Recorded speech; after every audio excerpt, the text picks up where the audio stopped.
when you're ready. Should we experiment on the human genome? Yes, but there are precautions that need to be taken. We say yes because it can cure diseases in those who are sick and have a condition or have an increased likelihood of developing a disease due to family history. For example, from the Journal of Medical Ethics, they found 27 mutations associated with coronary artery disease could reduce an individual's lifetime risk by 42%. And then also preventing diseases in those who are likely to have it, specifically the unborn, just because you don't know what traits are going to be passed down to them, but if you see that they might have a high likelihood, then this is something you might look into.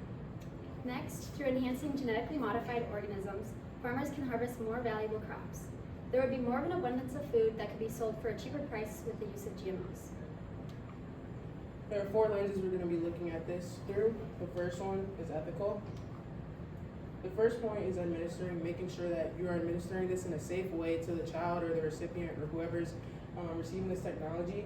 And then child consent, because the question arises is if this is okay to give to a child that may not have a say in what is happening, and then also safety to make sure it doesn't harm them or the future generations. There are different types of ethics involved. The first one is theological. Some say that this is playing God and this is not okay to do just because God should have the only say in what we are and who we are. And then also bioethics and situational and deciding when it's okay to use this technology on those who may need it. And then social, which we'll be looking into in a second. So the next lens we're going to be looking through is the social lens and the 3 main points that come along with it. The first point is public opinion within gene editing. It's important to note that a multitude of ideas would help create more room for solutions, as more ideas help articulate more balanced and equitable solutions to the question of whether or not we should experiment with the human genome. Processing these solutions also shows senses of responsibility. As people actually talk about the issues involved in the matter, it shows that they care and are actually thinking about the matter at hand. And scientists and professionals are actually encouraging these public disputes and discussions. And according to Frontiers in Political Science, it's quoted that today more scientists and scientific societies, as well as policymakers, are calling for public and stakeholder engagement in developing guidelines and policies governing scientific practice. The next point is keeping these advances within social reasoning. Keeping integrity could be difficult, as there are a lot of moving parts and things that would have to go extremely right for an outcome to be perfect. Keeping this integrity would also involve a long network of research institutions and discussions that would overall become way too difficult to track and control. And history regarding things of this much importance point to a trend of abuse of power and unfairness, which wouldn't be good for the overall goal trying to be accomplished. The last point is the possibility of class division. Accessibility could become a big issue, as only the rich and wealthy would have access to these materials. This would also cause an increased social gap, as future costs could be way too out of reach for certain groups of people to afford, meaning that only rich people would once again be able to afford these materials. And both of those would cause a generational unfair advantage, as only the rich people would be able to experience the perks and pros of these technologies, while the less fortunate and less well-off people wouldn't get to experience those pros at all.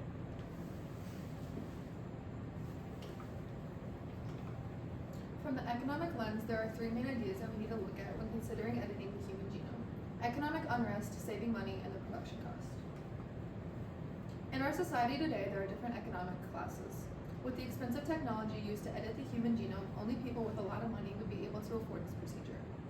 With editing being done to improve cognitive abilities, this could create more employment and education opportunities among the rich, and that could eventually lead to create a bigger division between the economic classes. Looking from a positive perspective, editing the human genome could predetermine any medical diseases or conditions and would eventually improve your quality of life. With gene editing, you could also personalize your own medication that is strictly beneficial to your own needs and minimize the side effects, and would eventually help save money from additional medication and doctor's appointments needed. The procedure as a whole wouldn't be a cheap process.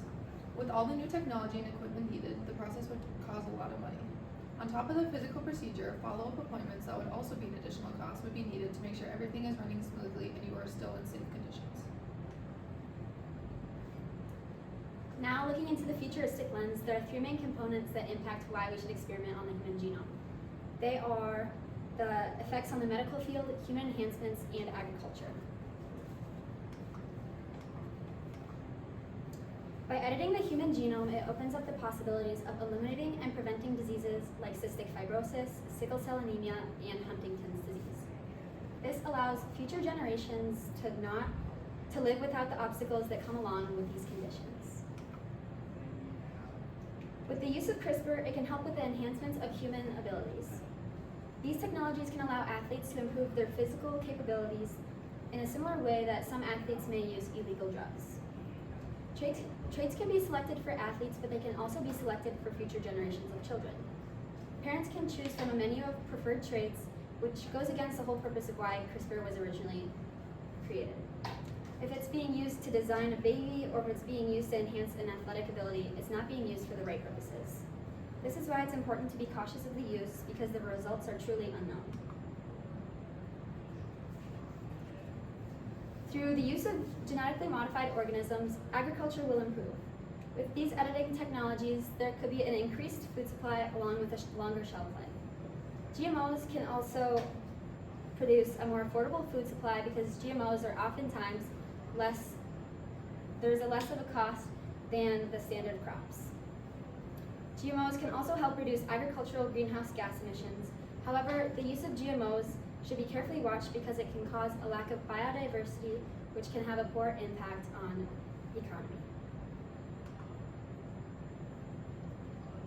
To conclude this presentation, editing the human genome comes with a lot of benefits, as well as cautionaries we have to be careful of. There are a lot of moving parts and challenges that come along with making this entire process work out smoothly. It's not something that would necessarily be easy to accomplish, but putting enough thought and care into coming up with a way for this technology to positively improve our society as a whole is something that is important for the modernization of our world. These technologies are too good and beneficial for us to not use just because we couldn't use them responsibly. This is why making sure we acknowledge and actually do something about the repercussion of these such powerful materials is so important. It can quite actually make or break our society. Round of applause.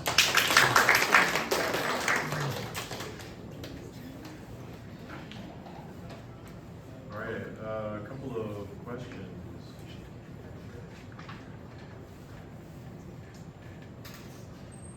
Jalen, give one specific way your thinking changed as a result of learning about Emily's findings. Well, we were looking at what Emily talked about, like the economic, like how much stuff would cost, how much cheaper things would be in terms of like medical bills and stuff like that. Because today, medical bills are probably some of the most expensive things that people, like the most average person would have to deal with. And mine was talking about how pretty much just these costs would kind of limit the accessibility that people would have. So when I was looking at mine, at first I wasn't really focusing too much on the specific economics, but Emily's aspect kind of helped me focus more on the specific economics and how the prices of these future materials would overall affect like the way people had access to materials and the way people got them. Okay, all right. Kendall, reflecting on your colleagues' work, which one had the greatest impact on your overall understanding of the problem that your group identified? I would say the futuristic lens, just because all of this is towards the future. The technology itself is to help people in the future to not get diseases or to prevent these diseases from happening. So I think the futuristic lens, when she talked about the enhancing abilities and what it could be used for in sports and just designing your babies in general, it helped me understand that this is something that definitely needs to be closely watched and monitored to ensure that this is being used for the right reasons. Okay, thank you. Hannah, what is a way in which your team's resolution makes you think differently about your own individual research? After we came up with this conclusion, I had to look back on my work, and originally I did have my evidence supported the yes, but after looking at the social, economic, and ethical lenses, I had to pull apart some of the reasoning that I could add to the yes, but we need to find reasons to be cautious about. Okay. Emily, if you had another team member, what other perspective could they have researched that would have been useful to your project? If we had another team member, I think we all agreed that we would add the scientific lens because in all four of our essays and presentations, we talked about the ethical and moral reasons and the safety and economical, but we didn't truly talk about the scientific method and like how it could like actually affect your body instead of help improve it. And so I think the scientific lens would help like open up new ideas on like creating like medical benefits and how that would help you. Okay, thank you. Another round of applause.